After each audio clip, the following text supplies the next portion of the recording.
Corona సమయంలో కొందరు police వారు కరోనాని మించి కఠినంగా వ్యవహరించారు.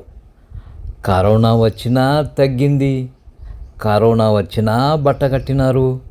కానీ కరోనా పేరు చెప్పి జనాలను గొడ్డును బాదినట్టు బాదిన పోలీసులున్నారు.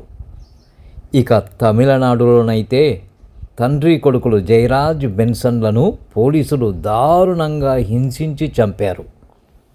ముందుగా తండ్రిని పట్టుకుపోయారు.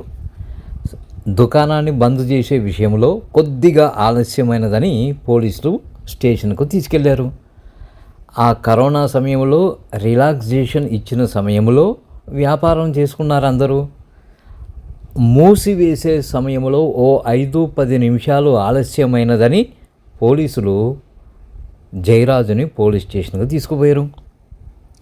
ఇంకా విడిచిపెట్టలేదు ఏమి అని కొడుకు బెన్సన్ వెళ్ళాడు. ఇద్దరిని హింసించి చంపేశారు. అప్పుడే ఆ పోలీసు వారిని కూడా అలాగే ఎవరైనా చంపుతారా, లేకపోతే చట్టమైనా ఉరి వేస్తుందా అని ఎదురు చూశాను.